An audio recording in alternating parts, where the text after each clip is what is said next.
If you're a lineman in charge of keeping the lights on, Grainger understands that you go to great lengths and sometimes heights to ensure the power is always flowing, which is why you can count on Grainger for professional-grade products and next-day delivery, so you have everything you need to get the job done. Call 1-800-GRAINGER, click Grainger.com, or just stop by. Grainger, for the ones who get it done. Blog Talk Radio.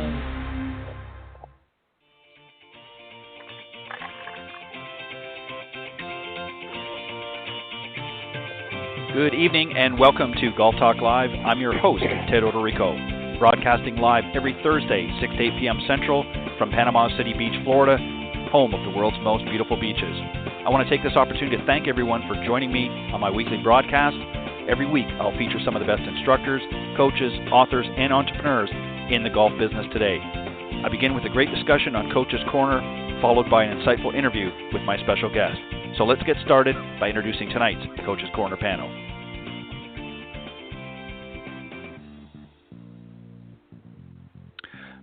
All right, good evening, everybody, and welcome to the final show for Golf Talk Live this season. I'm getting ready to wrap up season number 8 here on Golf Talk Live. I'll be taking an extended break through the holidays and a little bit beyond, and we'll hit the air once again on February the 11th. Will be the first show coming back next season, and I'm really excited to have a little bit of break. It's been a long season, and I always enjoy the shows, of course, but it's nice to get that break. And essentially, I take a little bit of extended break, again, obviously to enjoy the holidays, but then also to take some time to get ready for next season and already lining up some bookings for 2021. So I'm really, really excited. I'm going to be joined here in just a moment by the final Coach's Corner panel of the season, and I'll bring those guys out in just a few moments. And then a little bit later on, I'm going to be joined by my very special guest, Byron Casper. Byron is, of course, a professional golfer and son of legendary Billy Casper, and he's also the co-founder of Billy Casper Golf Schools. He'll be joining me on the second half. All right, let me remind everybody, of course, Golf Talk Live is brought to you by the iGolf Sports Network and Golf Tips Magazine. iGolf Sports is a live stream broadcast and media production company providing top-quality programming designed to attract the golfing enthusiast. And, of course, Golf Tips, the most in-depth instruction magazine offering insightful reviews on the latest equipment, tips from top PGA and LPGA teacher professionals, all designed to help improve your game from tee to green. So subscribe today. Go to golftipsmag.com. All right, I've got some great guests, and we're just waiting for number 3 here. I'll introduce all 3 of them, and hopefully he will join us here shortly. All right, on the show tonight on the Coach's Corner panel is John Decker. He's a PGA instructor and a motivational speaker. He's also one of the senior editors and a top 25 instructor with Golf Tips Magazine. He was also the 2015 Southern Ohio Teacher of the Year. He's a prior head instructor at the Grand Cypress Academy of Golf in Orlando, where he worked under top 100 instructors Fred Griffin and Phil Rogers. And he also authored the book Golf is My Life, Glorifying God Through the Game, which, of course, has an accompanying Bible study. Also on the panel is Peter Agazarian. He is the owner and director of performance for the Northeast Performance Institute, as well as the owner and president of Northeast Golf Performance. And in 2017, he received the Northeastern New York PGA Player Development Award, and he's also a TrackMan Master and Proponent Group member. And rounding out the panel is, of course, my good friend Clint Wright, a 30-year member of the PGA and a partner at TGM Golf, and a big proponent of the R3 approach, and in my opinion, one of the best covering the short game today. And as always, he is a favorite here in the Coach's Corner panel. So 2 out of 3 ain't too bad, as they say. So John and Clint, welcome to the show. Hey, yeah. Thank you, Ted. Glad to be here. I appreciate it. And as I said, I'll keep an eye out for Peter. He may have just been running a little bit late. And if not, well, then I think the 3 of us will hold down the fort. All right, so what we're going to talk about tonight a little bit is golf programs that are available, of course, to every level of golfer. And I've picked 3 out for a specific reason. We're going to talk a little bit about, I think you guys are probably familiar, certainly with a couple of them for sure, maybe the third one as well. And we're just going to touch on a few things about their programs. And the reason being is with the season closing up for some of us out there, or for some of you out there, people are kind of wondering what I can do for next season. And these are some great programs that are available. And many of the golf instructors have, in some cases, have actually adopted these specific programs or something similar. And I thought it would be a good idea just talk, because people are always, guys, people are always sort of reaching out and saying, well, what can I do? I want to, get started in this game, or I want to revamp what I've been working on for a few years. And these are some great programs, very successful programs, I might add. And it's a good place to start. So the first one we're going to talk about is Vision 54. I know both of you are probably familiar with it. Lynn Marriott and Pia Nielsen were the co-founders of Vision 54, which is a breakthrough program and golf school based in the Scottsdale, Arizona area. Both these women are internationally recognized as two of the highest-ranked female instructors in America, and have been featured in Golf Digest as top 50 greatest teachers. And, of course, their golf schools have also been recognized. So I'm going to start, John, with you on this. And there's a couple of different things that they offer. They offer in-person coaching, remote coaching, and self-coaching. And just to give you sort of a very broad overview, and then we'll talk about some of the advantages of all three. In-person coaching, of course, is traditional in-person golf lessons, whether it be one-on-one or in a group. Remote coaching, of course, is what a lot of us are doing now with the virtual coaching and that sort of thing. And then, of course, self-coaching is a way that you can, with the help of your coach, develop a game plan that you can kind of tick off some of those boxes in your game plan, if you will, on your own when you're away from your coach or your teacher professional. So, John, maybe you could touch on these three areas, some of the benefits of all three, and how they can kind of work together, maybe in an overall lesson plan. Well, thank you, Ted. It's a great question, and it's interesting that you bring that up, because that's kind of some of the things I've been doing myself. First of all, I want to thank you for having me on the show, and Clint, I look forward to tonight's discussion, and hopefully Peter will be on as well. Starting, with the in-person instruction. I believe that the best way one of the best ways that you can learn the game is through taking a series of lessons. And when you have that one-on-one approach with a teacher, you can really get more specific in tailoring a program specifically for that person as an instructor.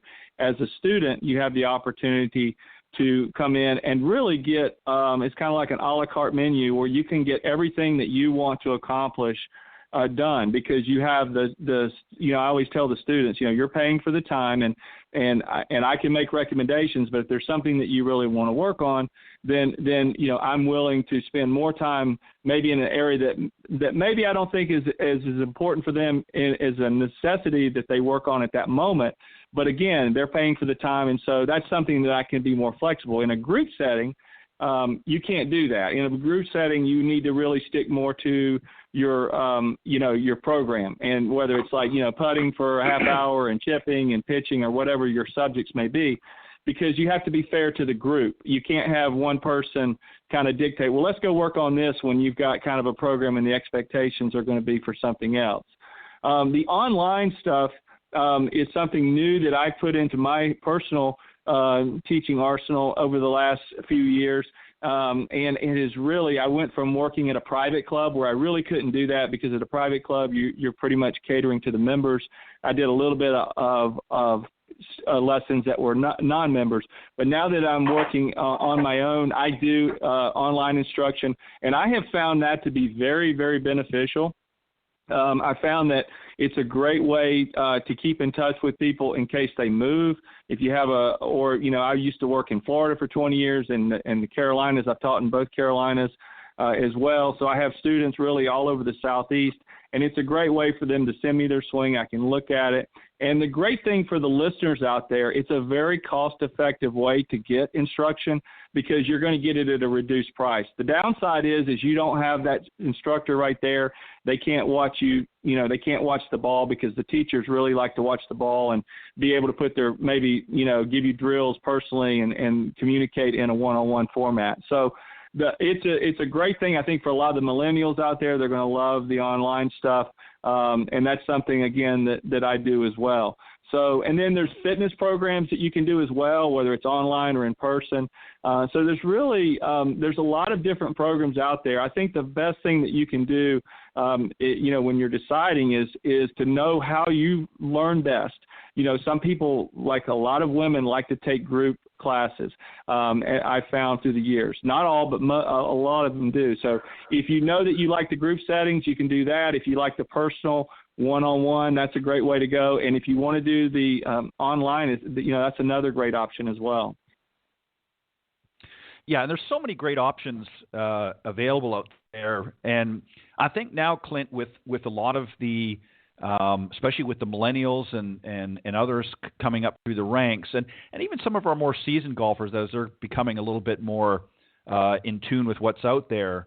And again, we certainly don't want to take away, and I think there's a place for all three, whether it be in-person, remote coaching, and also self-coaching. There's a lot of great apps out there that allow you to track your stats and that. And, John's, I think, done a great job of sort of explaining each of the different categories. But I thought maybe you could add on this, and then I'll give you a question of your own. Yeah, sure. Yeah. Well, John hit a lot of good points.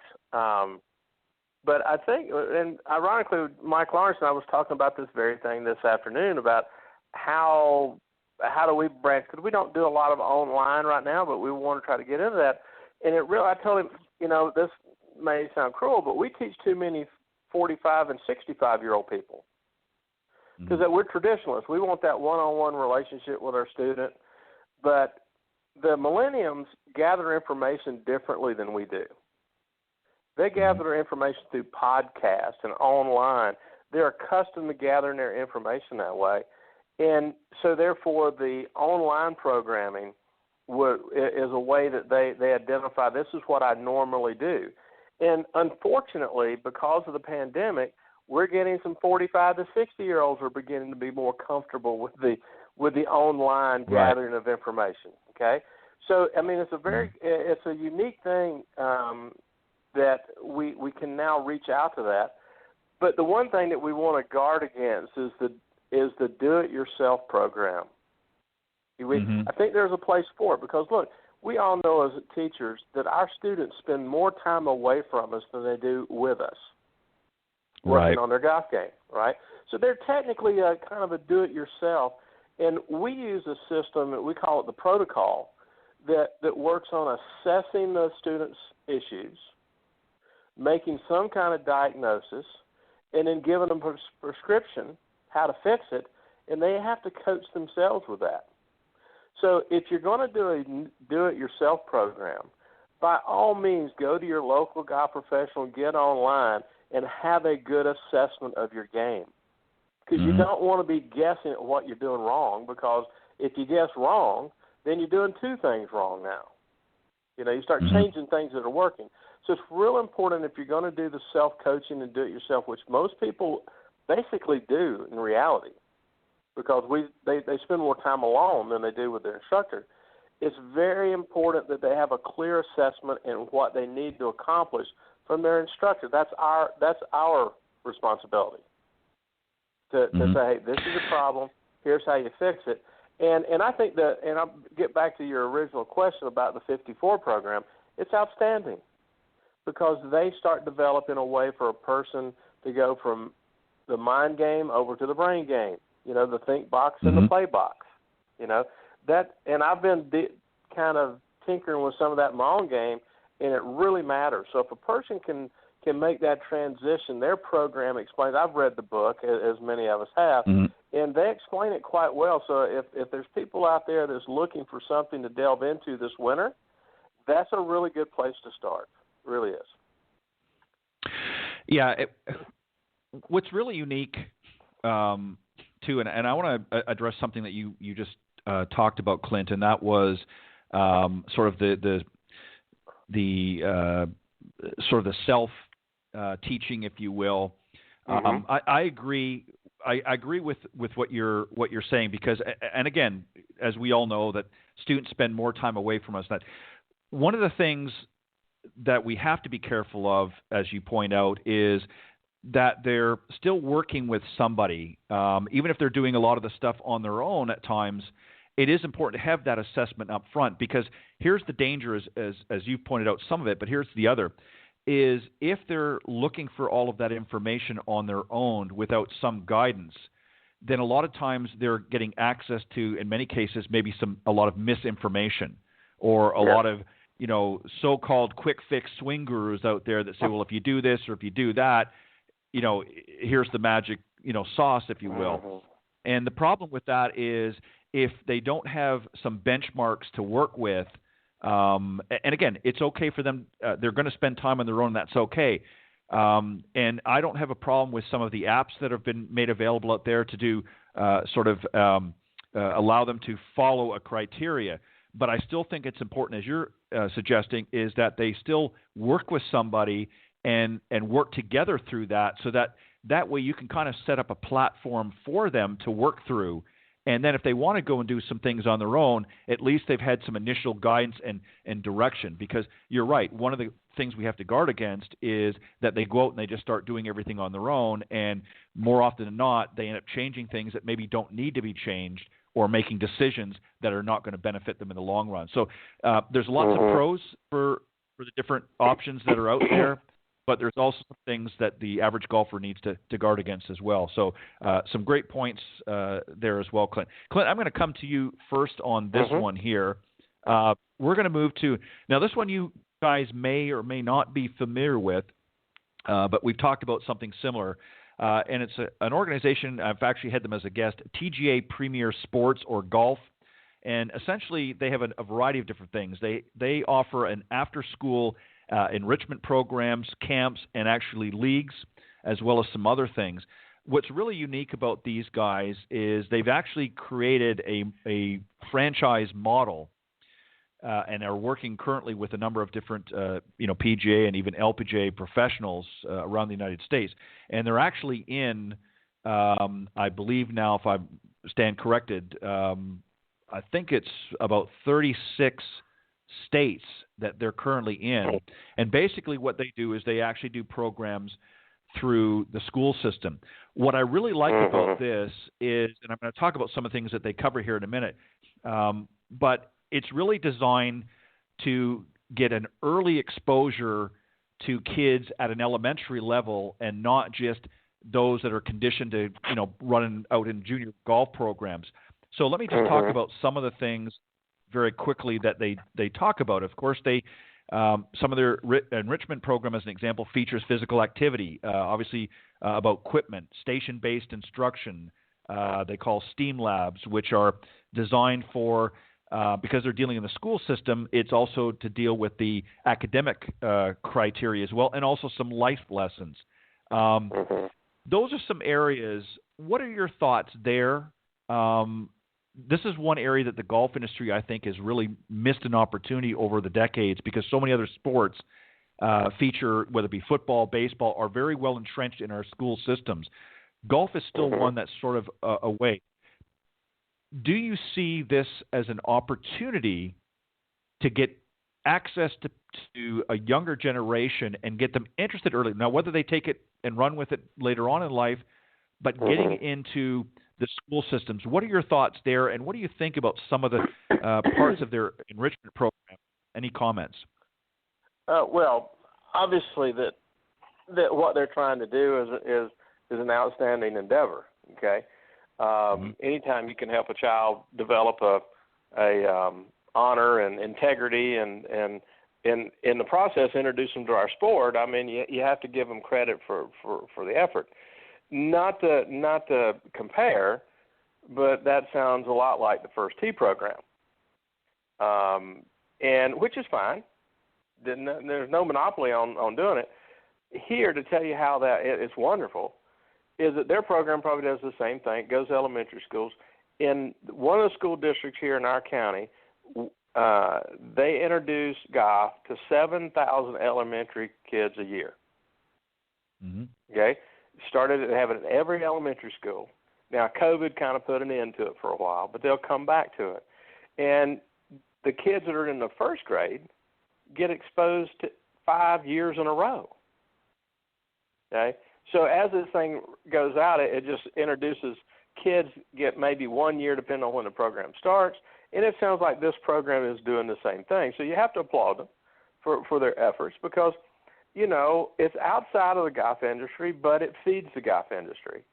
And, you know, unless you're just in a unique place, as golf professionals, we have as much as we can do to manage and deal with our home club, you know, and run a junior program, you know, these things, you know, so it's difficult. So I applaud them for getting outside of us and trying to help. I mean, it can't be anything but good, okay? So I would applaud them, and if the people that are listening can find out if they're in those areas, I would encourage them as much as I could to get involved, look and see what they're doing, make sure that they're doing what they say they're doing, and then get behind them and be a volunteer. One of the things that you have to have in those programs is an army of volunteers to help keep those programs going, because that's important. Anytime volunteers are important. But in the program that I have seen come out of the ground in the last 18 months, the volunteers was the critical element on getting that started, without a doubt. But I want to come back for just something you said at the end of your portion of the first question. I'm reading Arnold Palmer's book right now. One of the things he said, there's no magic on the golf course. You get out of it how hard you work. Mm-hmm. Magic. And that goes back to these folks that are selling the special sauce. No magic out there. You get out of what you do. You get that out of your work. And that's just the plain and simple thing about it. So, but again, these junior programs, I think it's imperative that the parents and the people in the community investigate who's running those programs and know who they are and get behind them, because there's no question that it'll help both the children and our sport, without a doubt. Yeah, and some great observations. John, just touching on these guys a little bit more, you know, one of the things, and I've had the founder on the show actually a number of times over the years. What's interesting, and as Clint pointed out, you know, they do have some similarities to the some of the PGA programs. What they're really going after, the market that they're really going after, is sort of an after class outside of you know, typical school curriculum, because this is something obviously that golf's not as entrenched in.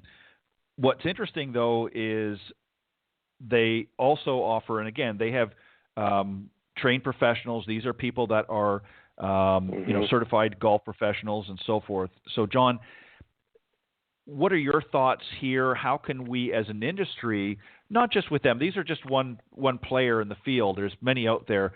But, John, what are your thoughts with this? I mean, some of the things that they do, other ways that you can play golf with TGA is obviously they do offer private golf lessons through their members, youth golf clinics, adult golf clinics as well. And they also have incorporated tournaments and family events and even golf-themed parties.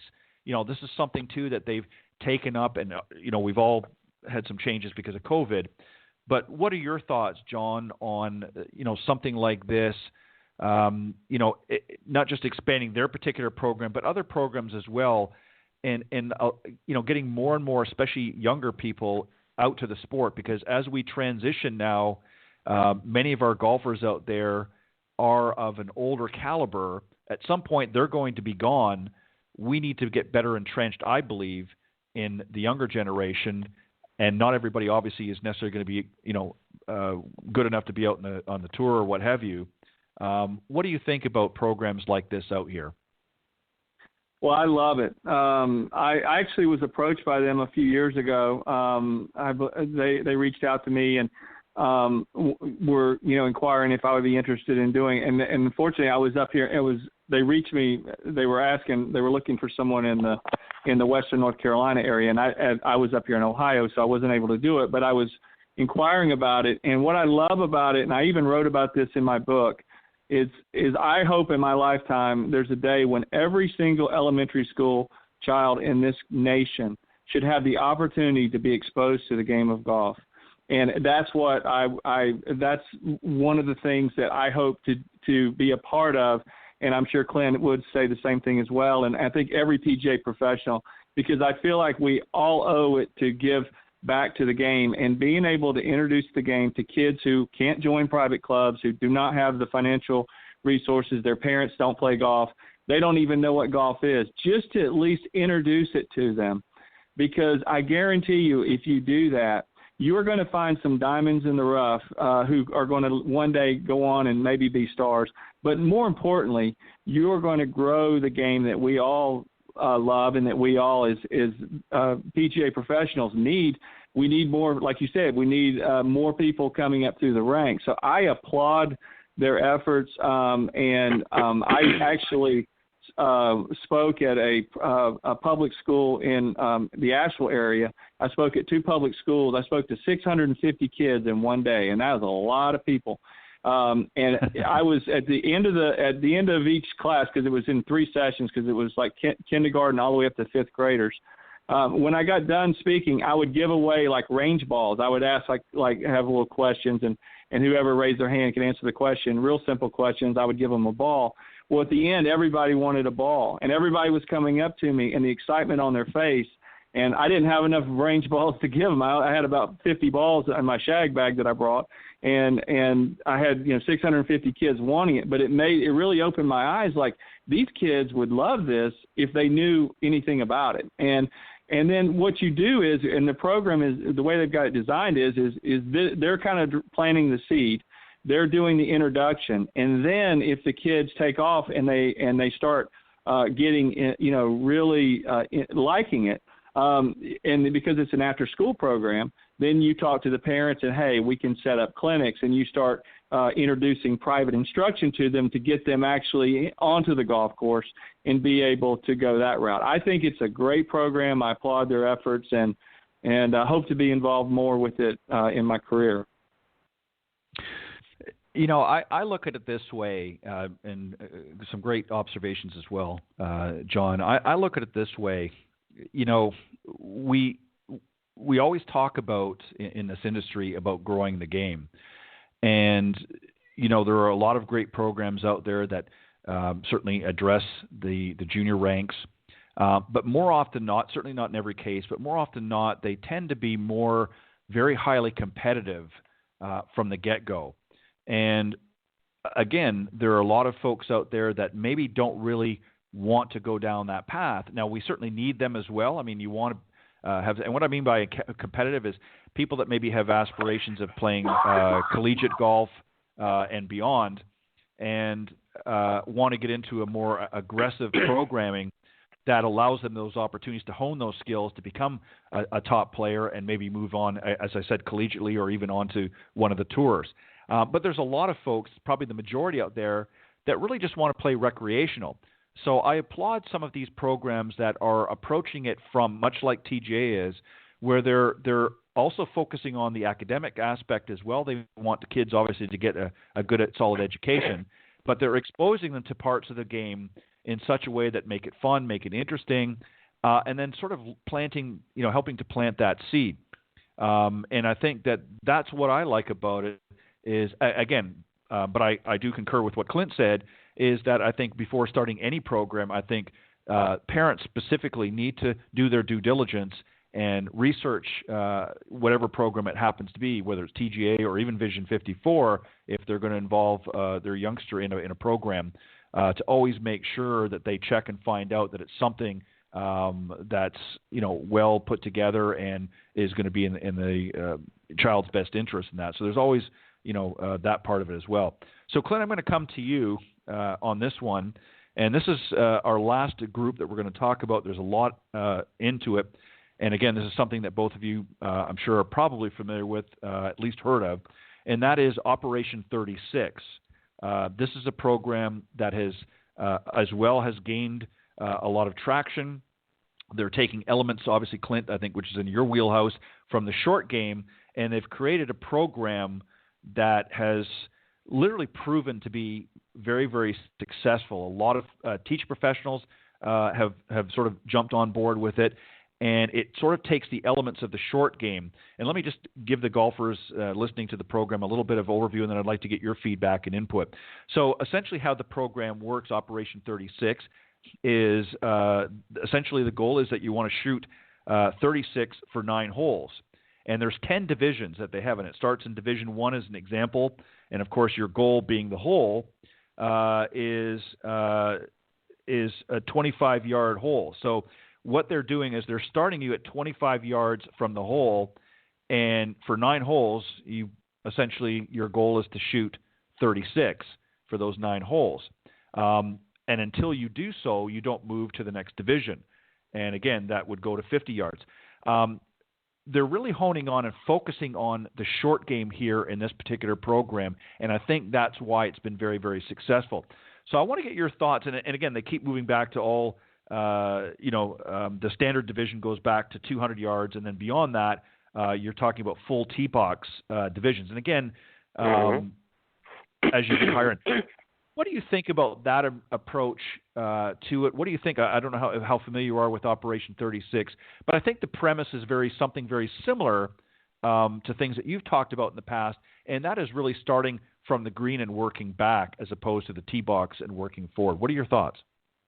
Well, my thoughts is I'm finally glad that they figured out what I was doing, and they've developed. They have developed a national program on our behalf. Yeah, it's wonderful. I mean, we've talked about this for the last 5 or 6 years on the program, is that my lesson plans start putting. We learn how to putt first, and we work our way back. Now, I get back to the full swing a lot quicker than what this program was, but if the golf courses will get onto this, and it's really, I don't even like calling it the short game. I prefer to call it the scoring game, is it teach somebody how to achieve the objective to begin with. And the rule book basically says, in short terms, that the objective is to put the ball in the hole. So until you can actually put it in the hole, who cares how far you hit it? Mm-hmm. And if we all believe that the putting stroke and the chipping stroke and pitching from 50 yards in is simply a small version of a full swing, it makes perfectly good sense that this is where we start. It's a simple way they can be successful early on. They can start making putts. They're having success. They're having fun. And therefore, as their abilities progress on making solid contact with the ball from 50 yards out, 80 yards out, then it makes it much easier for them to understand what they have to do from 500 yards out. So, no, this is a great program for a beginning program at your club or your course, a junior program. I find it difficult to see a beginner would take this and do it on their own. I think this is they would have to be guided here, as many of us have with our students for years, guided our students into this direction. But unfortunately, many of them don't show the patience they need to go this far. So if this is a program that kind of keeps them bottled up, and, hey, you start 50, as soon as we determine you're good enough from here, we'll back you up, I think it gives that student a framework to understand, hey, I'm going to get there, but let's take it a step at a time. So, no, I would applaud this and encourage any instructor out there that has the ability to do this on their course or their practice area. This would be wonderful, and they should try to do something with it. And so I'm looking at it right now online. I got my laptop sitting here. We're probably going to try to do something because I wasn't that familiar with this. So I'm learning something here. I would applaud it all the time. I mean, that's where we should be starting people, and they've taken it to an official kind of a program level, which is wonderful. Yeah, what I really like about this, and John, I'm going to bring you here in a second, what I really like about it is, and again, this goes back to your earlier comments from the very beginning of tonight's discussion, and that is, you want to still be working with a qualified instructor. This is not something we don't want to just begin a program or a model and then just say, okay, go have at it. Now, there are certain components that you can work on when you're away from your coach, but it is important that you do have somebody that can help guide you. What I like about this is they've set it, the model is done in such a way that there's a sort of a reward system. So, in other words, once you get Division 1, they call it, or let's say Level 1, and you're able to, they may do it with one chance or two chances. I don't know how I haven't really done a deep dive, but if you advance or start with Level 1 and let's say it's 25 or 50 yards out and you shoot 36 the first time out, well, that's great. I would recommend doing it a couple times so that you're consistent with it before moving to the next level. And that's essentially what they've done. John, where I see this as a great way to not only introduce people, but as Clint talked about, if courses adopted a very similar, especially if they've got an executive holes or par 3 holes in their course facility, or even a section of the range that they quarter off, I see this as a great opportunity as a practice tool, not just a teaching tool. What are your thoughts? I don't know what your familiarity is with Operation 36. What are you first to think about the overall program? And then what about from a practice regimen, if you will, setting something up very similar to this, but using it as a guide for practice? Well, I love Operation 36. I've not personally done it at the facilities I've worked at, but I'm very aware of it. I've researched it. I've heard a lot of great success. I've talked to a lot of instructors who have done it and thought the world of it. I think it's a home run. I agree with what Clint was saying. You definitely want to teach people to play from the hole and work their way back. That's the ideal way to teach. The one thing that I love about this program is, and we did this a lot with our juniors, is most golf courses don't have executive courses. So what you do is it allows you to, if you have some people, you can actually take a group in a cart and drive them up to the green and start them out. If you can find an open area on the golf course, we did this a lot with our juniors, and we would start them. We would set holes up very close to the green and have them play, from there. And one of my favorite things to do when I'm teaching and working with any student, whether adults or juniors, is usually if I'm teaching them over 3 or 4 lessons, I can teach the full swing, with the basic grip and setup and 7-iron, 9-iron, driver. I can teach the basic full swing in anywhere from as few as 2 or 3 lessons to as much as maybe 5 or 6 lessons. I'm talking about where someone could, actually hitting the ball, they're seeing improvement. I'm not talking about them going out and shooting a 75 or something, but being able to hit the ball. But then when I talk about the short game, a lot of my students are surprised how difficult the short game is, and especially with putting. And I tell students all the time, it's more difficult to teach the short game than it is the full swing, because the full swing is one swing. You just change from your 7-iron to your 8-iron, or from your 8-iron to your 9-iron. You don't change your swing, you just change your club. But in the short game, you have all the different lies and the different shots and all the different scenarios that you have. But you have to also change clubs, and you have to be able to change your swing, where you're making big swings or small swings.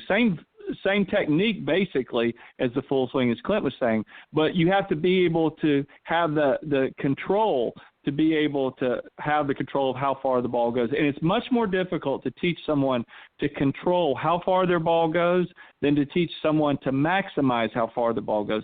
Because if I hit a 300-yard drive, I'm happy. If I hit a 320-yard drive, I'm ecstatic. But if I'm 20 feet from the hole and I knock it 10 feet by, that's not good. I am not happy.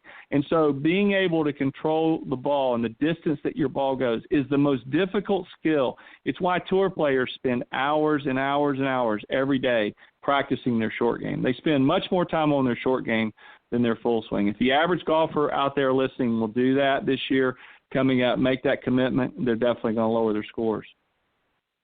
I couldn't agree more.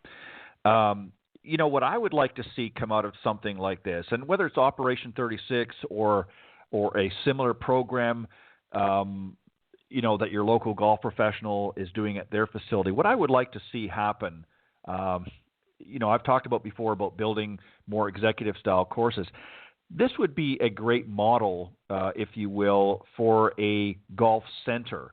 So rather than building, an 18-hole executive course or even a 9-hole executive course, if they were even able to take, let's say, a maximum of a 250-yard hold, they could have multiple holes at various different stages. So with very, very little property, they could set up several different stations that fit within these different levels and allow groups to operate, teach professionals to bring students to a facility like this. Even some of your more prominent courses could even add something very similar to their range, expand their ranges to have something similar to this, because again, you're creating an environment where you're encouraging people, and John, you pointed this out, is it is very easy or easier, working on the full swing than it is some of these shorter shots.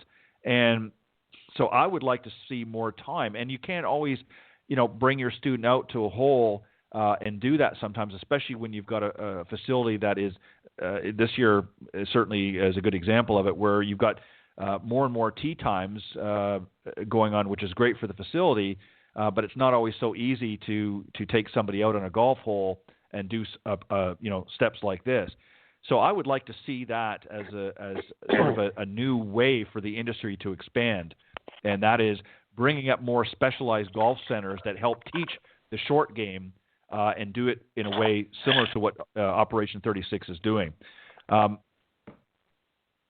want to go back to Clint.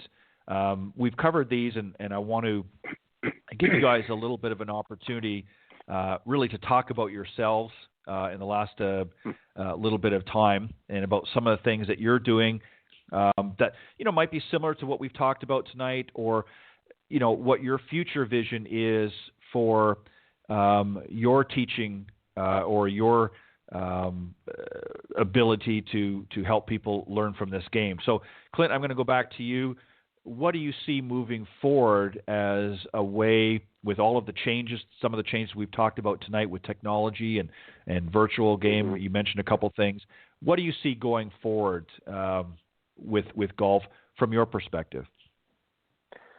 Oh, I think that, I thought for many a year that we had lived through the golden age of golf in the 90s and early 2000s, but I truly believe that the people that are in the beginnings of their career now actually may see a brighter future than what we had in that time frame. I'm excited for our sport because we saw so many people come back to it during this terrible pandemic time frame. Not necessarily picked it up, but came back to our sport, because we heard many times, like y'all did, I hadn't played in a few years, don't have anything else to do, I'm working from home, so we decided we'd start playing golf again. They were already familiar with it. But on the other hand, we see so many of these programs like we talked about tonight really gaining some traction. And simply, I think, again, we keep calling it unfortunate, and it really truly is this pandemic we're dealing with. But people saw that golf was something that was relatively pandemic-proof. It didn't go away. So they get excited about things that didn't go away that they can hang on to. And if we're smart and we put the effort in, we'll get return on that investment. We'll get return on our time. And for me, I'm excited to getting back to doing some of that. For 2 or 3 years, I went back and was helping a good friend of mine and his friend to pull a golf course out of the fire. And we've done that and accomplished it. We're very proud of that. And now I can get back to doing some student development and playing, and that's what, you and I talked a couple of weeks ago about a book that I found, and I won't mention it, but really excited me about understanding that if you're a good player, your golf swing is available. Every time you step up to it, it's available for you to make a good swing. And if you're not, you need to figure out why you're not getting there. And what I found out was that my 64-year-old body wouldn't let me go there anymore. So I had to get in better condition. So from a personal standpoint, I'm more flexible. I've lost 10 pounds, and I'm excited about 2021 to where we can get back out and start playing some competitive golf. It's going to be exciting to try that again. Even as all the hair is turning gray, it's going to be fun. But those are the same, personally I'm excited about getting back to playing more golf myself and getting physically able to play close to where I used to play. That's exciting for me. But as far as our industry is concerned, we saw an influx of new people that never been there. We got programs trying to get to those never know anything about it, children and adults. But most importantly, we had a tremendous amount of people come back to our sport in 2020. And if we put the effort into, they'll stick, and it'll carry on forward without a doubt. So that's the way I see. I think our industry, our sport is going to see that influx of people coming back. I think you're going to see a lot of places that may even consider going back to a really good 9-hole golf course. I own one of the golf courses, like you just mentioned, a full-length par 3 course is the only thing, it's out there. I know of another course locally that is going to probably go to a 9-hole facility, really good 9 holes with some practice holes. Okay? So I think that they're hearing you. Hey, this is what we need to have. 9 holes is enough. It's just like right there where you're at on the Panhandle of Florida, all those little towns used to have 9-hole golf courses. Then they got talked into doing 18 holes. Well, and then they went bankrupt and went away. So there is a place for what you described, a really nice 9 holes with a nice practice facility and maybe a couple of practice holes, par 4, par 3. It takes about an extra 10 or 15 acres to do that. And I think they're hearing you. I see the people are getting involved that have not been in the industry before as far as golf course owners are taking a look at that to figure out how they can reduce their cost but also add value to their customer. And that added value is that place to learn how to play and then have a really nice place. Put your money in 9 holes and make them really good. And that'll keep people there. Yeah, I agree with that. We've all seen closures and so forth in the industry, and for a while, the growth was not as much as it certainly we've seen this year. And but not so much new people to the game, but as you said, a lot of folks who maybe had shied away from the game for a few years out of just whatever the reasons were, just timing and so forth. Sort of got reinvigorated, for lack of better words, or and decided to come out. And I think this is a great opportunity for the golf industry to really be able to follow through on that. John, I want to get your thoughts as well. Any further thoughts about some of the programs we talked about, and moving forward, what are some things that you're excited about doing? From an instructional standpoint in general, what are some things that you would like to see moving forward, not only from the industry's perspective, but from your own? Well, first of all, from the industry's perspective, I think when I look at the trends and what I see, and this is prior to the pandemic, but Topgolf was, I was hoping that company was going to go public because I was going to buy stock in them. That company just grew, and I feel like they may have grown too fast personally. That you and I have talked a little bit about that, but they kind of got the right idea. Entertainment, introduce people to golf. It's not meant to be anything close to playing a round of golf, but it's a great way to get people excited about coming to the golf course. I think simulators, facilities that have simulators. If you are a facility out there and you're landlocked, maybe you don't have a driving range, or maybe you have a small driving range, or maybe you're looking to do some things where you can't really, add short game areas or putting greens or whatever it is that you would like. Consider putting a simulator in, because I'm telling you, you can run leagues off of those simulators, and that is a great way to create revenue. It's a great way for your pros and your assistants to give lessons when the weather's not good. So I see simulators as being pretty much, a standard thing, and the millennials love it. They're really into that. I'm amazed at some of the young millennials that come in and take lessons, and it's amazing how they will know more. They can't break 100, but they'll know more about technology than I do. And they'll start talking about stuff, and have you tried this and tried that? And I said, no, I haven't, because I'm not at the age where I'm just constantly going out and getting new technology. So anything that you can do to, like we've said, grow the game, get people excited about the game. For me personally, I'm hoping to grow a brand as an instructor where I want to have a unique brand in the fact that I can provide golf instruction, I can continue to write books and be a passion of mine, continue to work for Golf Tips Magazine as a senior editor and continue to write instructional articles, continue to do videos. I love doing the videos and trying to reach people through the videos. But what I want to be able to do eventually is I want to be able to travel around the country and go into a facility. It could be a public facility, it could be a private club. I want to do golf instruction. I want to grow the game of golf. I want to speak at churches. I want to speak at civic organizations. I want to help raise money for philanthropic, things in communities. And that's what I'm trying to grow my brand as personally. So those are some of my goals. And you've been a big help, Ted, with the magazine and giving me the opportunity to do that. Well, I appreciate that. And, I think both of you really, hit it on the head. I think that, there are so many opportunities out there now. And that doesn't mean that we suddenly shy away from what we would classify as traditional golf. I mean, there's always going to be a place for that, of course. But I think as the new generations are coming forward, they're looking for something, different. They're looking for a way of being introduced in a different way. They're not all interested in joining a private club or club memberships and that sort of thing. They want to sort of dangle their feet in a multitude of different opportunities.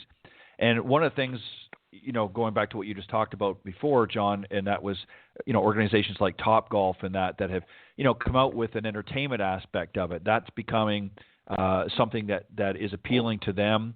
It's certainly not going to teach them all of the core fundamentals of golf, but it gives them an introductory to a game that otherwise they may not have really taken an interest in because their only exposure is what they see on TV, and that, as we've talked about before, is the tours. And that's something that maybe for most is well out of their wheelhouse or out of their reach. So I definitely would like to see more of that. But I think also, as we've touched on here tonight, is I'd like to see more focused practice facilities out there, because one of the big pet peeves that a lot of folks have is accessibility. Again, not everybody is going to go out and play a resort course or what have you, but they still like to go out there and maybe challenge themselves or take up the game at a more entry level. And I think this would be a way for clubs and that to revamp their brand and say, here's a way that we can open up to even a bigger market at a greatly reduced cost to not only the consumer, but a cost reduced exposure for the facility as well. So I think there's lots of opportunity for that. And I think that's going to help get people that maybe normally wouldn't have the same opportunities that maybe we would have to get out there. And then as they develop and grow in their personalities and in their business life, personal life, then, there are some of these other traditional opportunities that are going to be available. But I think we have to open that door at that sort of entry level, whether it be programs like TGA Premier Sports, whether it be Operation 36, or even something a little bit more defined like Vision 54. There's a lot of great programs. Those are just three I happen to pick. They're not the only ones out there. There's plenty more out there, and many of your golf professionals are going to be familiar with them. And as Clint talked about earlier, I think it's paramount that if you're interested in taking up this game, that you get out there and you connect with your local professional, let him or her guide you and help put a game plan together with you. And you can explore some of these programs. Some of the programs may have been adopted at that course or by that professional, or there may be others. As I said, there's many out there as well. So it behooves you, if you will, to really investigate in this sort of off-season for some of you to look into some of these programs, reach out to your professional and have that discussion. And as Clint talked about as well, and John many times in the past, is first and foremost, go for an assessment. Get assessed about your game and learn where you're at right now and talk about where you'd like to be down the road and have that discussion with your local golf professional. Guys, as always, it's been a great and interesting way to end the final season for Coach's Corner. I know you guys will be coming back next year, and I'm really excited about what 2021 is going to hold for everybody. And I want to give you each just a quick opportunity to let the folks know if they want to reach out to you in the next little while or whenever, the best way to do that. And Clint, I'm going to start with you. Okay. John, again, it's always been a pleasure, buddy. I hope you have a great Christmas time, and I know 2021 is going to be a banner year for us all, I hope. But also for the people who's listening, stay in there with it, play some golf if you can through the winter, get in good physical shape if you can't play that. It's always a smart thing to do. If you want to get in touch with me, you can do it through my email, which is clintgoff001@yahoo.com. Or we just started a new page called Third Shot Golf on Facebook. So you can reach out there too and drop me a private message, and we'll respond back to you. And look forward to next year. I think this has been, I forget how many years this has been, but I'm always look forward to the next time. So, Ted, thanks for having me. I appreciate it. Not a problem, Clint. Thank you, and have a great Christmas as well, and a happy New Year. And I look forward to you guys coming back in the springtime to start the panel discussions once again. John, go ahead. Well, Ted, first of all, thank you. And Clint, it's been a pleasure being on the show tonight. I really enjoyed tonight's discussion. To all the listeners out there, I want to wish you a very Merry Christmas, happy holidays, and a happy New Year, and a happy and safe New Year. I hope everyone's safe, and just hopefully 2021 will be a great year for us all, and looking forward to getting back to it. If for the listeners out there, if you want to reach me, I teach in the Columbus, Ohio area. So if you live in the Columbus, Ohio area, or would like to come out and do instruction with me, you can reach me through Facebook under John Decker Golf Instruction. If you do not live in the Columbus area and you would like to reach me or do some online instruction, you can reach me through Facebook, Instagram.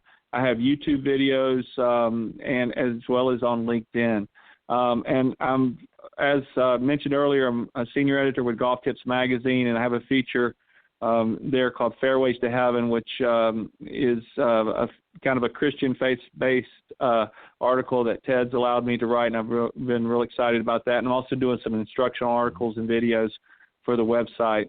My book, Golf is My Life, Glorifying God Through the Game, is available on Amazon, Barnes & Noble, and Walmart.com. And if you're interested in having me come in and do any public speaking or book signings or clinics or anything along that, I'm willing to travel. Feel free to reach out to me as well. Look, I'd love to get back to that. And once the COVID's over, hopefully I'll be able to get back into the public speaking as well. Perfect. Well, guys, John and Clint, thank you very much. Unfortunately, Peter wasn't able to join us tonight. I did get a message from him, and unfortunately he sends his best to everybody as well. And we will see him, of course, next year. But John and Clint, thank you very much for helping me to wrap up another great Coach's Corner segment here on Golf Talk Live. And again, both of you, the merriest of Christmas, Happy New Year. Stay safe through the holidays. And thank you for jumping in on next year's schedule again. And I look forward to some more interesting discussions as we proceed into a new golf season. And thanks, guys. Have a great one, and we'll talk real soon. You're welcome. Thank you, Ted. Take care. See you, John. All right. That was John Decker and Clint Wright joining me on the Coach's Corner panel. And again, our apologies from Peter Agazarian, who wasn't able to join us tonight, regrettably last minute here. But nevertheless, we want to wish him a great time as well through the holiday season, him and his family. And we look forward to having him join us on the schedule next season as well. All right. Very, very excited about tonight's guest.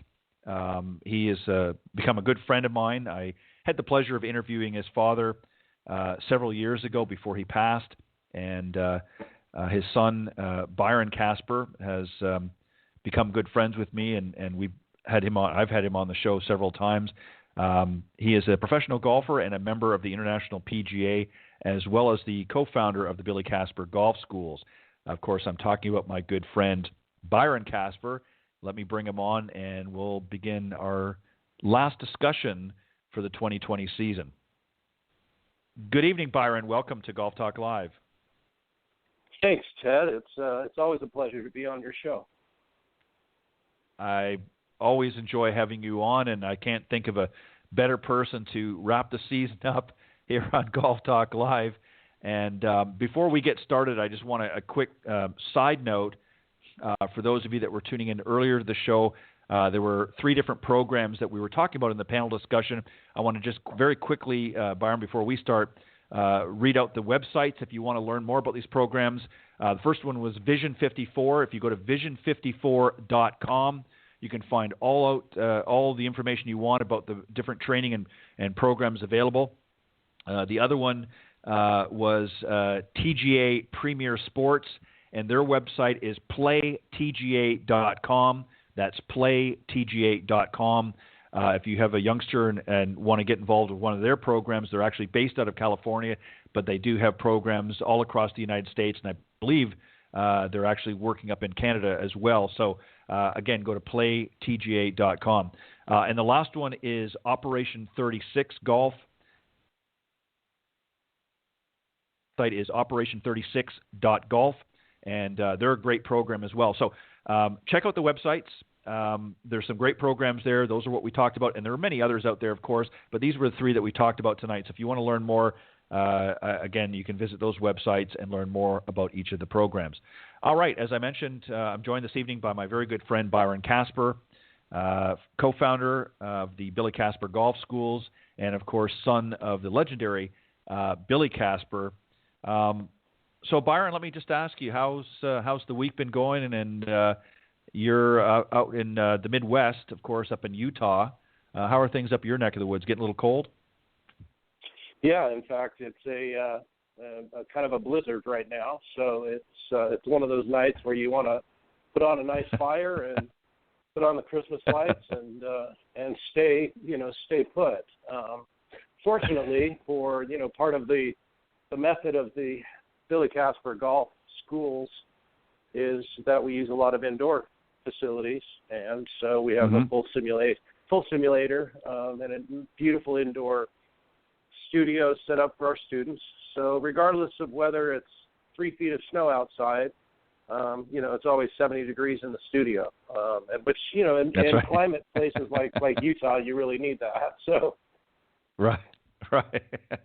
I couldn't get. Well, we're going to talk a little bit more about the Billy Casper Golf Schools, the vision moving forward, and some of the differences from some of the traditional golf schools out there. But before we do that, I thought, again, being this last show and sort of to talk a little bit about your dad, I want to throw him in the conversation tonight. And I thought it would be kind of interesting to go back in the history of the game a little bit and do it from the standpoint, Byron, of maybe a comparison from your dad's era to today. Some of the plus and minuses in either.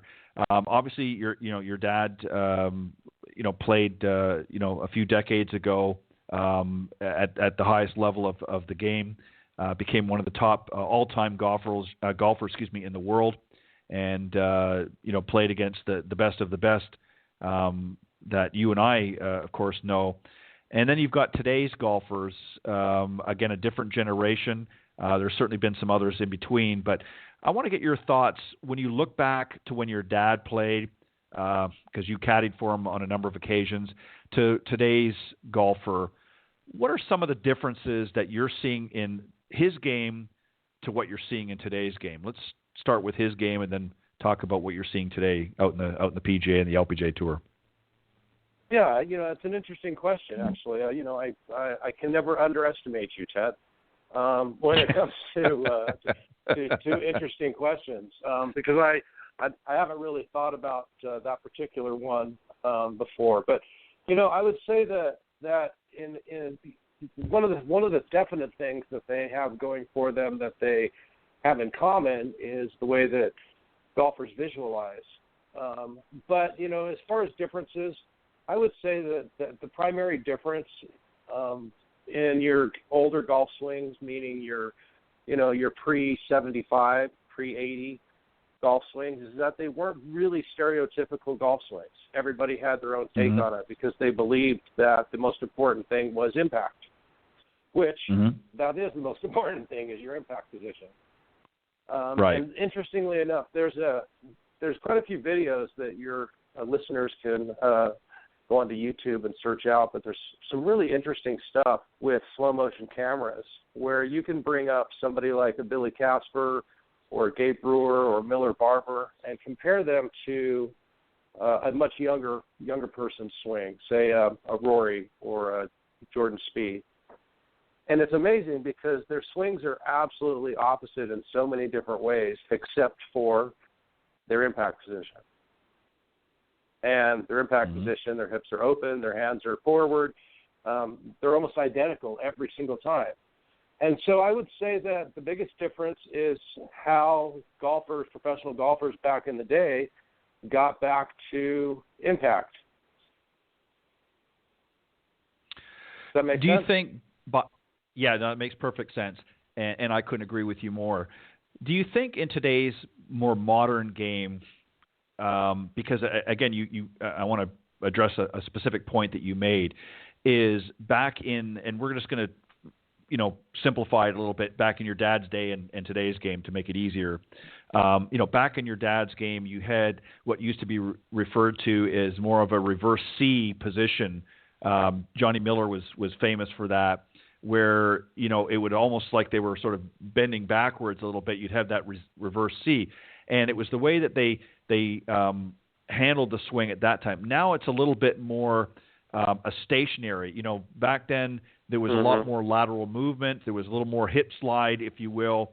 Obviously they were still turning, but there was a more lateral movement. Now it's a more grounded and a more rotational swing with a lot less forward momentum. So, and again, part of the reason to do that was many, golfers of your dad's generation, one of the issues was obviously lower back, difficulties and so forth. So, they were looking for what they classified as a better way to approach the golf swing. But I think you also have to throw in there the fact that I think the shafts had a lot to do with it. Sure. You have to remember, there was two choices. Once everybody left Hickory, and it was very hard. Probably something that a lot of golfers don't realize is that when you had a set of Hickory golf clubs back before we had metal, you had to really look hard and work through a lot of different clubs until you found a shaft that worked for you. There was no such thing as stiff or regular. You just had to hit club after club until you found one that fit you. So then moving forward to Dad's era in the late 50s and 60s and 70s, there weren't that many shafts in the marketplace, they were extremely whippy. And I think that the whippiness absolutely affected the movement coming into the ball. And you're exactly right. What's interesting about, the golf swings then and today is if you were to watch a half a dozen players during your dad's era, it was very difficult to find anybody with certainly there were similarities, but nobody had sort of an exact swing. And if you watch players today, they're almost identical. Certainly there are some differences, but for the most part, most of your modern day golfers, the movements and so forth are so similar that, if you were to sort of wipe out the face and maybe get golfers that had similar builds, it would be very difficult unless you were, a true golf enthusiast, to really tell whose swing was which. Whereas during your dad's era, absolutely. you had, right, you had like a Lee Trevino, you had, your dad's swing, you had Jack Nicklaus, you had Arnold Palmer. Each swing was uniquely different, but as you pointed out, the impact position was really where the story was told. So how you arrived at impact didn't seem to be as important as impact itself, which is true. But today, for some reason,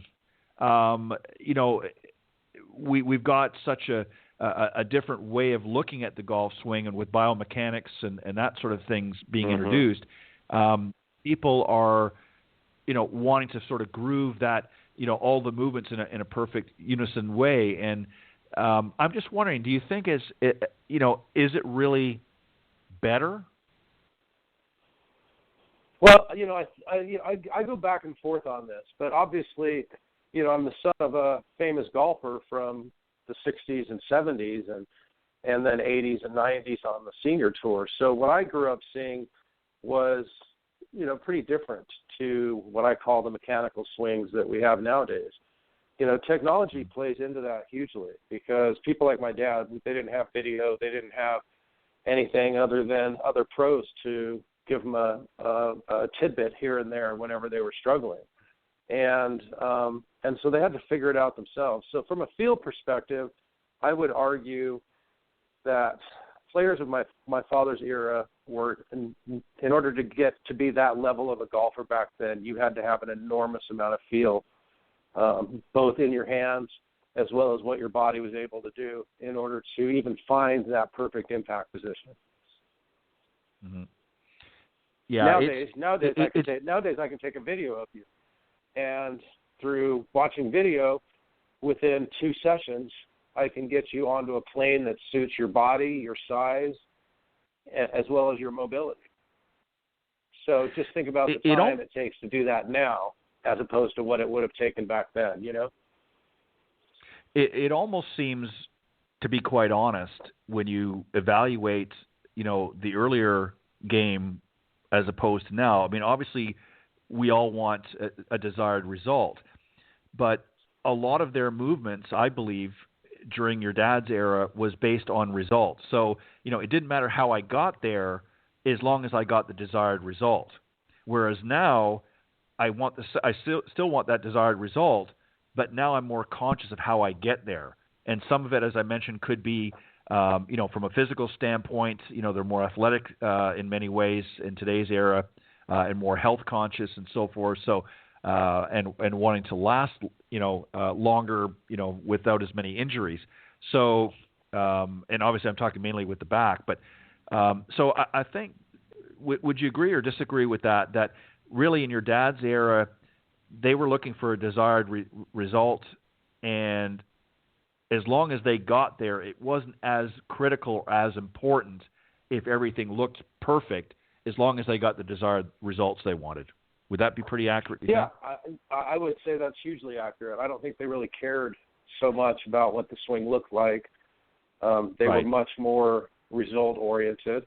And I think they also got into a groove. Later in my father's life, I once had an opportunity to try to straighten his back out using a teeter hang-up. I've told this story before.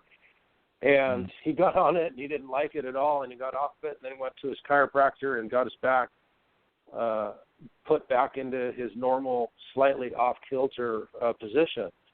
And we had this discussion, and it was interesting because he'd hit the golf ball the same way his whole life, over 60 years, 65 years plus, and he had kind of a natural gait.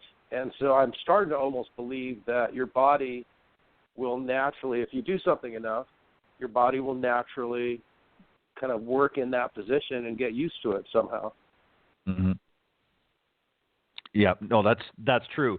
If you, it's like anything. If you create a motor pattern with your body, after a while it remembers that. And, we often joke and we say, well, it's muscle memory and that. And it's really not the muscle remembering. It's just that your body is grooving a certain thing. It's like when you throw a baseball, or it's when you, do some other movement. After a certain period of time, your body recognizes that movement. So automatically your brain sends you that signal. And that's why we try to get people to repeat when we see them doing something correctly. We want them, and obviously with the help of video, we're able to show them now what it looks like, and they can equate that feeling with a visual cue. I want to move into your dad's and now your golf schools, the Billy Casper golf schools, and obviously there came a point that your dad had a great success through his career, and he wanted to be able to do something to give back, to not just the people that watched him and admired him through his career, but to the communities in whole. So you guys developed the Billy Casper golf schools, but they're somewhat unique a little bit, not just because they're your dad's, but they differ from what many other schools might be. Talk about what some of the differences, if you will, with a Billy Casper golf school compared to maybe some of the competitors out there. What's unique about the Billy Casper golf schools? Well, the whole method of the Billy Casper golf schools, we're actually going to be changing the name to the Billy Casper School of Golf shortly. But the biggest difference is what my father and I really discussed when we were setting this up back in 2011. And he really wanted an emphasis on feel, on playing lessons, on going out and actually learning not just how to swing the right way for your particular body and natural swing, but also how to score. And I really wanted to add in the technical aspect and use the latest technology so that not only could we give people the feel aspect of learning, we could also back it up with both video as well as just good numbers from either TrackMan or Foresight or Full Swing. There's lots of different companies out there. And so we use simulation to help people understand exactly what's going on with their swings. And then we couple that with on-course practice as well as on-course playing lessons so that once people understand how to hit a golf ball, then they can learn how to actually go and get it in the hole in as few shots as possible. And what we're finding is, I think most golf professionals in 2020 and most golf courses have seen a real uptake in their clientele. Mm-hmm. I know that we certainly have. A lot more people, a lot more couples, a lot more families are picking up the sport or coming back to it. And so I think it's our job to give people great value for money and give them more than they expect. And that's something that my dad always did, whether it was on the golf course, whether it was working with somebody, teaching somebody, building golf courses, or just sitting next to you on a plane. He always left you feeling like you got a lot more from him than you thought you were going to. And that's really become the business ethos of our golf schools. Yeah, and that's so important.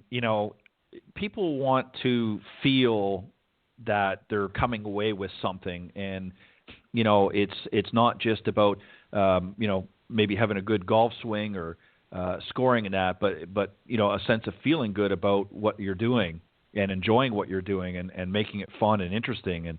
And I see that having the pleasure of speaking with and understanding it, and really helping to understand. There is no, and I hope I don't upset any golf pros out there when I say this, but there really is no cookie cutter system when you're teaching somebody. You have to treat each individual student as a completely separate blank canvas. And for me personally, I like to, make as few strokes as possible on that canvas in order to get them to where they want to be. Some people take a little longer. I'm sure some people take even less time. But helping people is really easy if you just treat each person as an individual. And that's probably some of the best advice I ever got as a teacher when I left the San Diego Golf Academy 18 years ago. And it's really, I think it's some of the best advice I've ever gotten. Yeah, I couldn't agree more. I think, for golfers, especially newcomers, I think that's some great advice. And we're going to talk about some other things here in just a moment as well. But what typically is going to be some of the curriculum that you're going to feature at the golf schools? You talk about really the overall game plan, if you will, but is there going to be certain areas of the game that you're really going to be more focused on than others, or is it going to be an overall experience? And what do you see? We hear so much about different golf schools, and they have 2-day, 3-day, and so on and so forth. Is that something that you're also going to be incorporating into the golf schools? Is a multi-day program or guide, if you will, to improvement, where you might do a 2-day or 3-day golf school, or are you looking at a different model? Do you think to what maybe traditionally someone might find? Well, what we're looking is basically a version of both of what you had just talked about.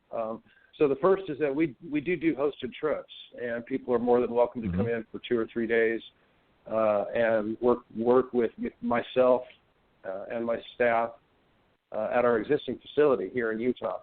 But we're also looking at doing hosted trips at different locations for golfers that want to play courses in the desert or in San Diego or Northern California. And so, that's something that we've looked into. We've done a few of those in the past. 2020 wasn't the best year to focus on that aspect of our business because of how much COVID has shut everything down, especially with traveling. But that is something we're going to be implementing in the 2021 year. And so that is an important part of our business. But then secondarily, we're also putting together a group, a franchise opportunity for different groups all over the country that may want a branded golf school at their facility. And we're in the process of putting that together right now, and we'll be offering that sometime about mid-February. So people will have the opportunity not only to take advantage of all of the information that I've learned literally by my father's side for 2 decades. We're also going to take advantage of my contacts with technology and combine that and put together a package that literally will fit just about any golf course or driving range that wants one. Yeah, and that's a great, coming from a great model like that, and your dad was, again, of the mindset that, understanding especially the key fundamentals of golf, and again, how you arrive at them wasn't as important as the end result, but passing that legacy on in conjunction with some of the things that you've learned on your own. I think it's going to be a very, very successful venture, and I think for any course or facility out there, that wants to take a serious look at adopting something in their facility, this is definitely, I think, a very positive direction to go in. I want to come back to new golfers for a second, and I'm going to split this actually in 2 categories. I'm going to talk about new golfers and then also returning golfers, because I think there's going to be a little bit of a difference. So let's talk about, you touched on new golfers. I mean, obviously there's some things that that you've already mentioned, but if you had the ear of a brand new golfer, which I know you've had this year, what's some of the best advice that you would give a new golfer coming to the game? What would be how would you want to start them off to give them the best opportunity for success as a new golfer? Well, you take a page out of my father's handbook, and that is that obviously things like your hands and your stance are super important. That's not me being attacked by dogs, just so you know. No, that's me. That's me. Sorry, folks. No. But obviously things like the way they hold the club, the way they stand is important. But a lot of times with a brand new student, I had the pleasure of working with a young boy recently, and I just wanted to see what he thought the golf swing looked like. And as he was taking his practice swings, we started getting him to hit a few shots, which got him really excited.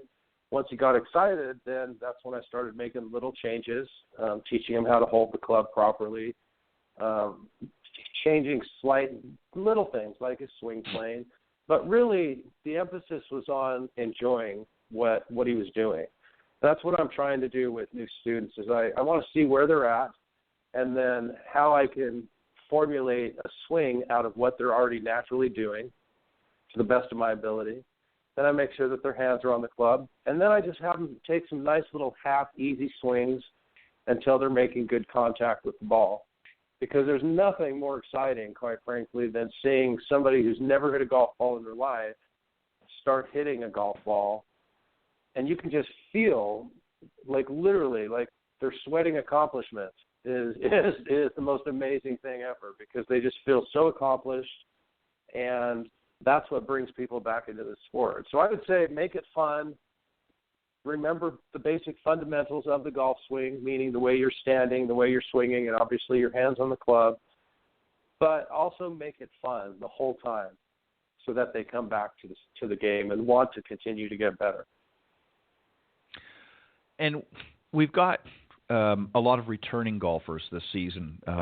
Due to COVID, as we both know, there's many folks out there who, were not able to do a lot of, depending on where you are, not able to do a lot of other activities.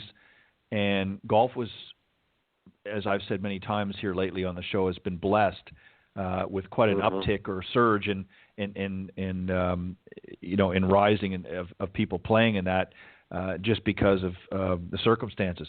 So for those golfers that have, not just the new golfers you've touched on, but we've got returning golfers. We've got golfers that maybe due to their age, maybe decided it was time to give it up because they weren't playing at their best anymore, but now they've sort of had a new rejuvenation, if you will, and decided to give it another go. Or they've come back, maybe their time restraints got to a point where they couldn't play as much as they'd like, but now that floodgate has opened up again. What would you say to the returning golfer that's had that sort of revigoration, if you will, of being able to play again?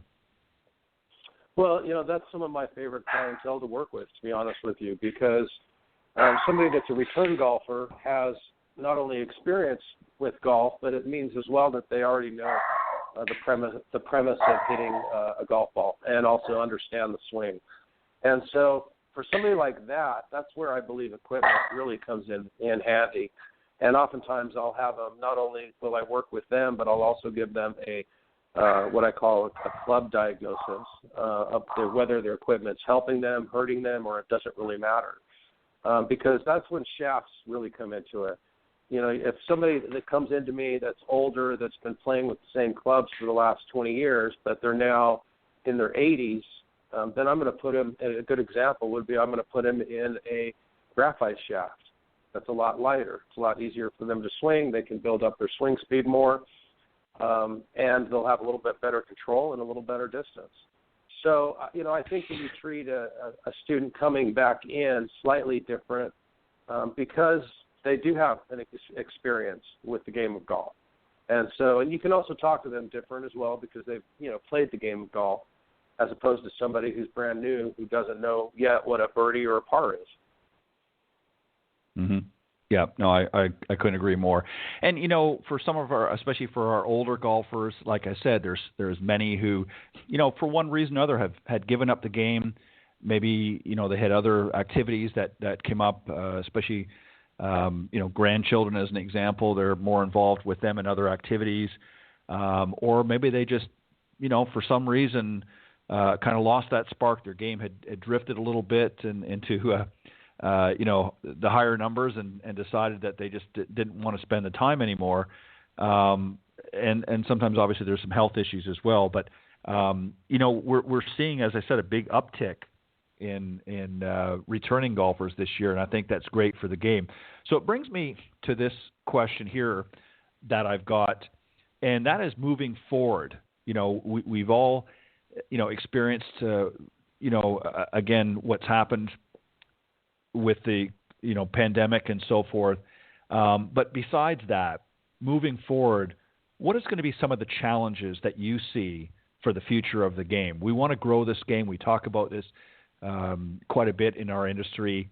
But what is it going to take to really grow this game and make it so that anybody that wants to take it up can do so relatively easy without because we know golf can be expensive. What do we need to do as an industry if we want to move it forward, if we really want to open the doors up and let everybody become accessible? How do we do that, do you think? Well, it's interesting you should ask that because I think that we're already doing that to a certain extent, specifically through a lot of junior programs. I'm a big advocate for the first tee programs. And I love what they're doing. And I know quite a few of the directors, both here in Utah, California, as well as back east. And so programs like that are obviously super important to continue the sport to the next generation. But I think we also need to take advantage of what's happened this year, and that is that we've seen a lot more families and a lot more couples playing golf, because not only is it something that they can do together, especially during this COVID time, but it's something that they can do that gives them some fresh air and, is a good, healthy, competitive hobby for most people.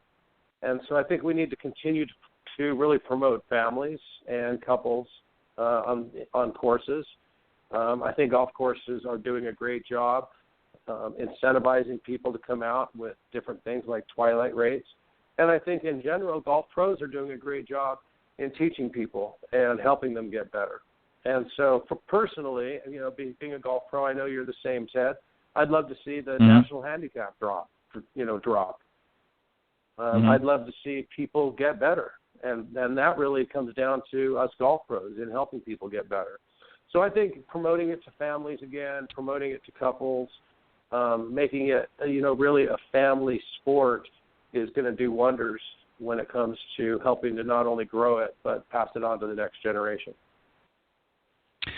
Yeah, I agree with all those. And one more thing I want to add, and I talked about this on the sort of the first half of the program tonight with the guys on the panel, and that is I would like to see more facilities, not, what I would call a full-size golf course, but I would like to see, a combination, obviously new facilities, but also existing facilities, maybe redefine their brands a little bit. And I'll give you an example. There's years ago growing up, I grew up on, seeing a lot of par 3 or executive courses, or even golf centers were more prominent then.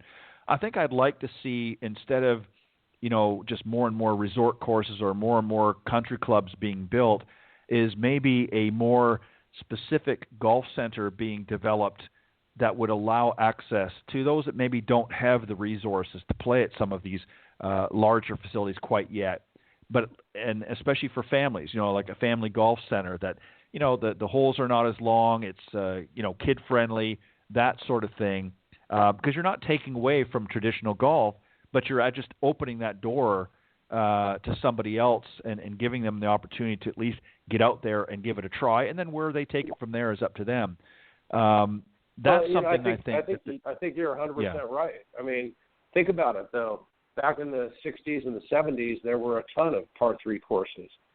And it seems like that was the way a lot of us got good at playing the game. But over the years, they've kind of gone away from that. I think that's a great idea, and I would hope that it could be implemented.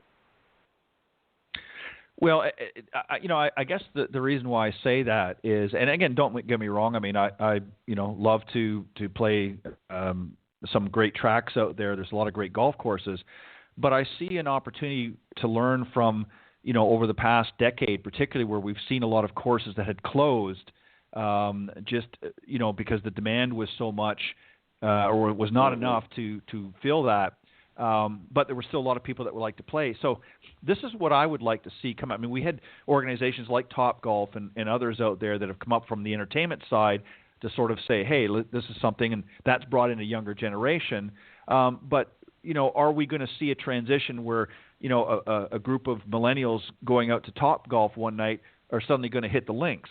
I don't think that that's going to be necessarily a guaranteed transition. So I would like to see something kind of in between. So for those that are coming out to that type of facility like a Topgolf could now be introduced to more of a golf center, again, a shorter par 3 executive style courses, to get their feet wet a little bit in a more traditional type thing, and then sort of work their way. So it's almost like a different tier, a different level, if you will. But I think it would be something that families could do quite, and golf facilities or courses could do that very economically. And some have done it. Don't get me wrong. But I would like to see more of that. I think across the United States and elsewhere, because I think it would open the doors to so many people that maybe look at golf as an elitist sport. Well, yeah. I mean, you're talking a lot of things. There's a lot of factors that affect that. One of the things that's going to affect it in a big way is the time it takes to play. So it's going to be less expensive. It's going to be a lot less time consuming, which means a lot more people can do it more frequently. I can see a lot of benefits to that. And so, it is something that I've experienced quite a bit. In San Diego, we have quite a few little pitch and putt courses and par 3 courses. In Utah, we have a couple as well. So I've been really fortunate to have grown up around that atmosphere. But I think it is something that is the natural conclusion that's going to happen sooner or later, especially when you have the argument, like you said, what is the transition going to be for people coming new to the sport that want to go and play at Top Golf but don't really want to go out and spend $50 playing a big normal golf course. Yeah. Well, and that's what I'm saying is, it's almost like there's a gap that could be filled again. I'll give you a good example why I say this is some years ago, I remember, Las Vegas was always painted as an adult-only location. And some years ago, they saw the benefit of opening it up to more family-oriented. And that doesn't mean they got rid of the gambling and so forth, but they started bringing not so much attractions, but other things, more fine dining and shopping experiences and things and other things as well to Las Vegas and open it up more to family.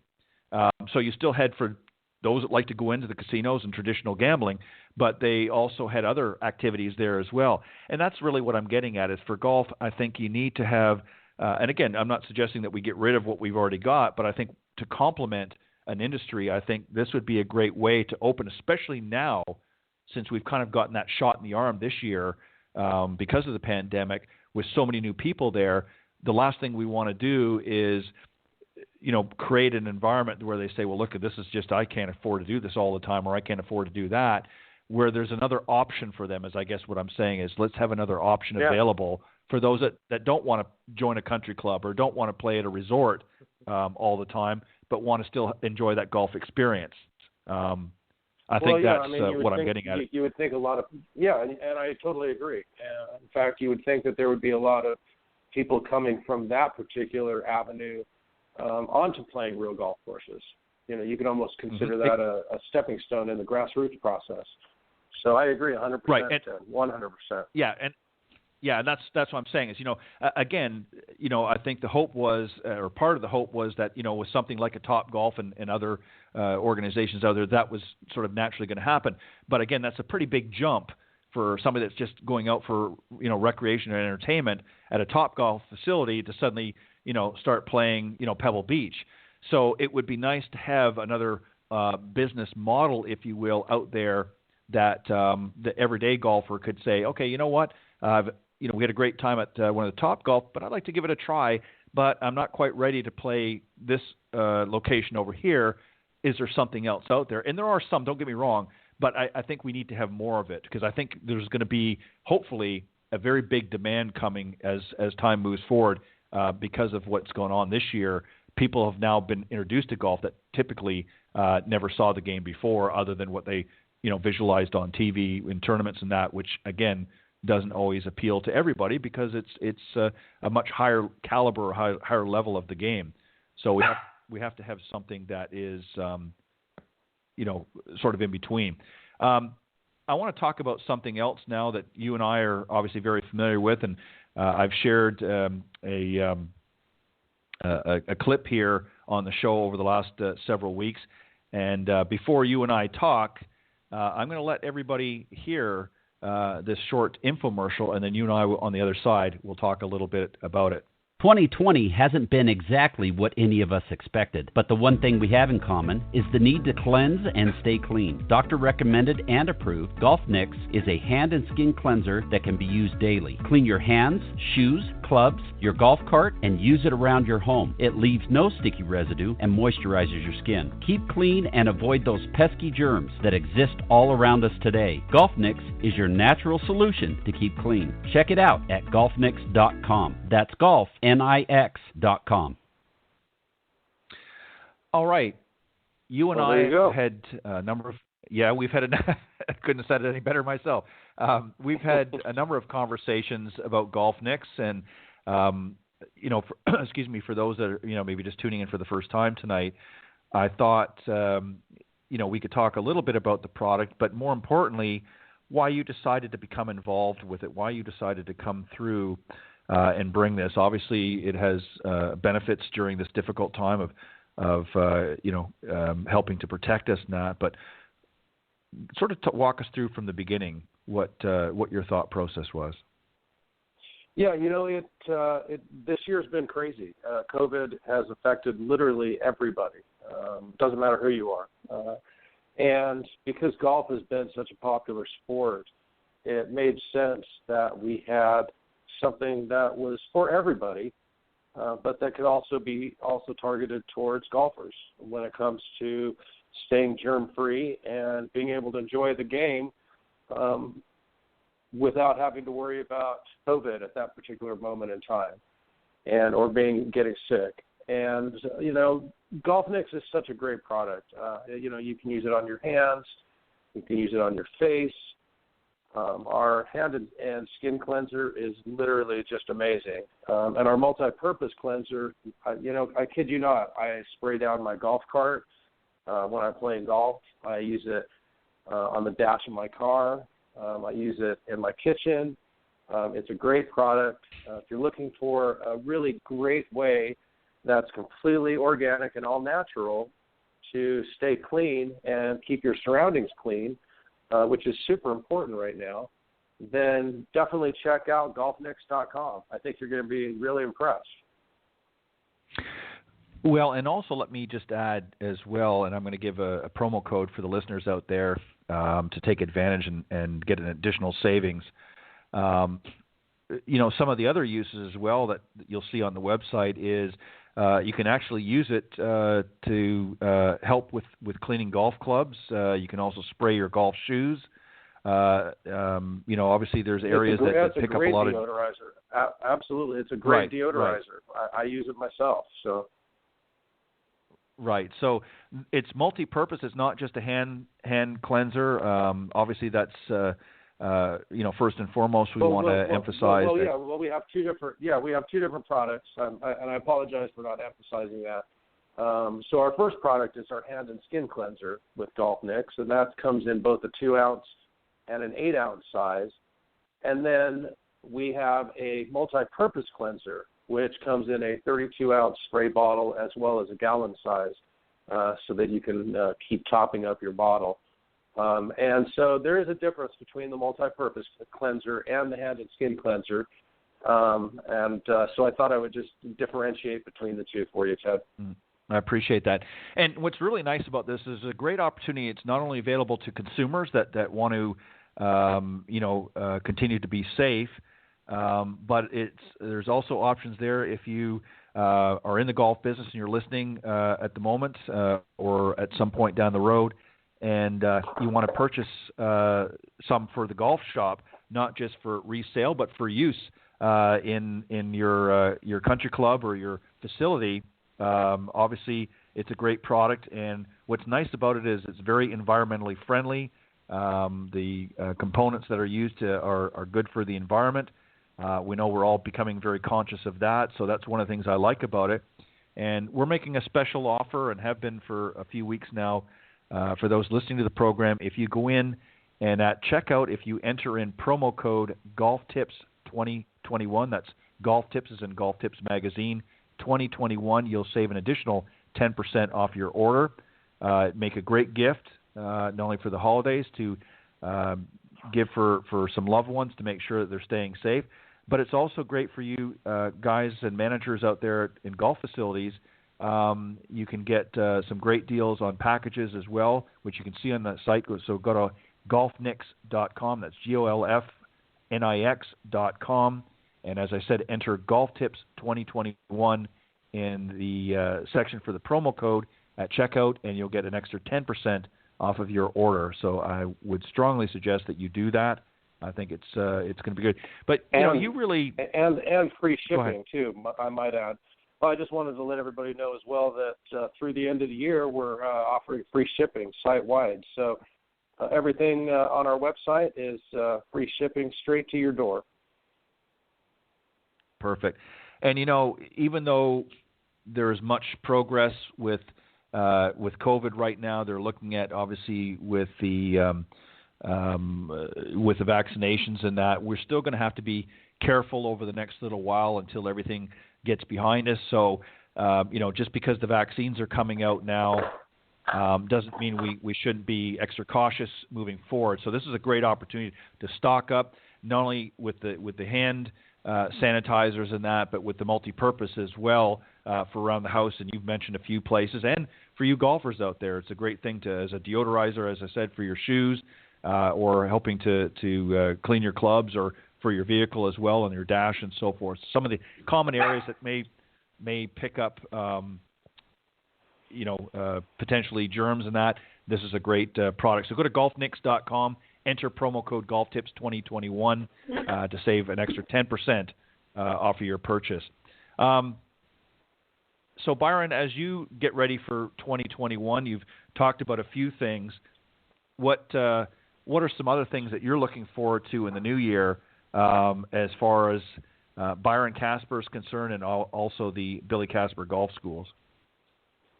Well, my goal is to continue to enjoy being part of this wonderful game and helping as many people as possible, which means working primarily on building the Billy Casper School of Golf up in the 2021 year and taking it outside of Utah to a few different states, and then really also pushing the Golf Nicks brand.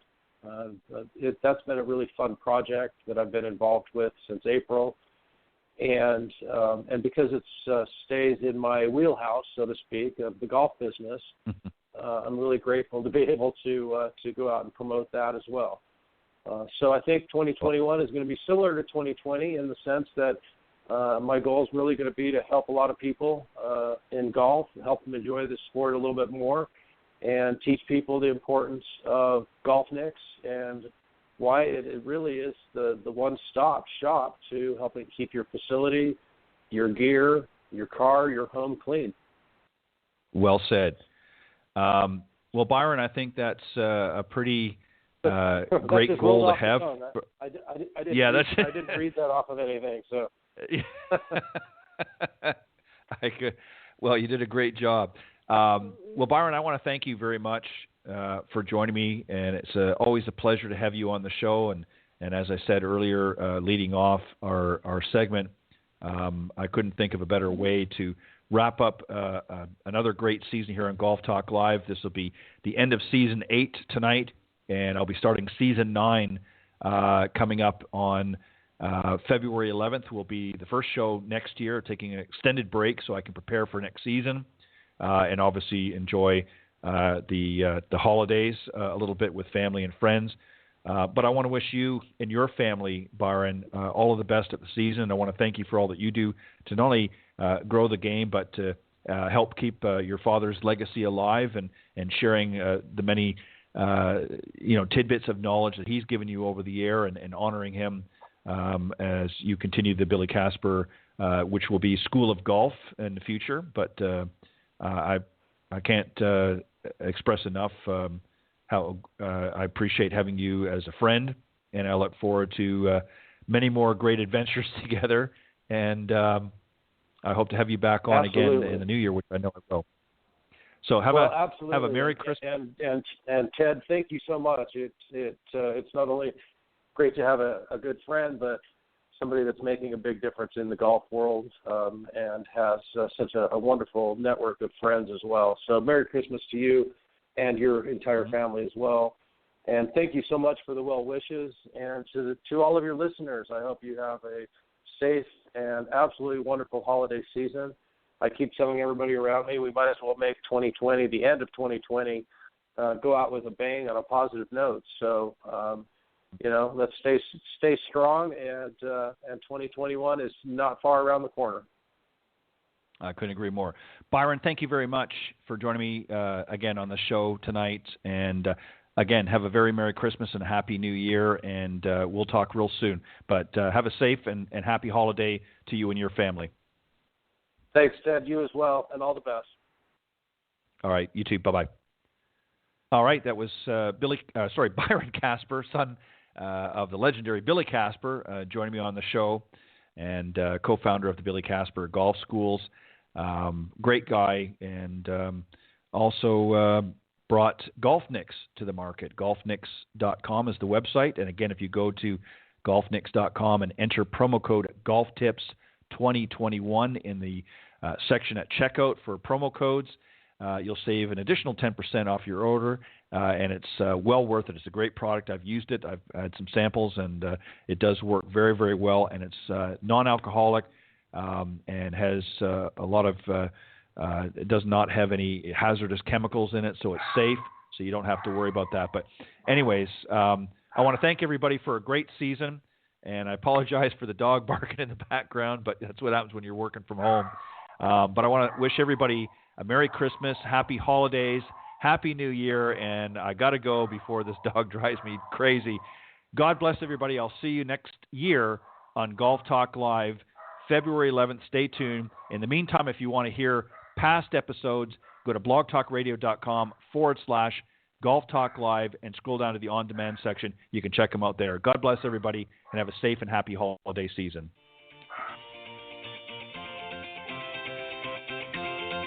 Thanks for listening to this evening's broadcast of Golf Talk Live. Remember to tune in each week at blogtalkradio.com/Golf Talk Live. If you can't join us live, check out the on-demand section for previously aired broadcasts, or listen on any of the following social media platforms: iTunes, Stitcher, TuneIn, CastBox, TalkStream Live, and of course, Spotify. To get updates on future shows and upcoming guests, be sure to visit the show's Facebook page, Golf Talk Live Blog. You can also follow me on Twitter at Ted and Buck CEO. Remember to join me live each week for another great broadcast of Golf Talk Live. See you next time. This has been a production of the iGolf Sports Network.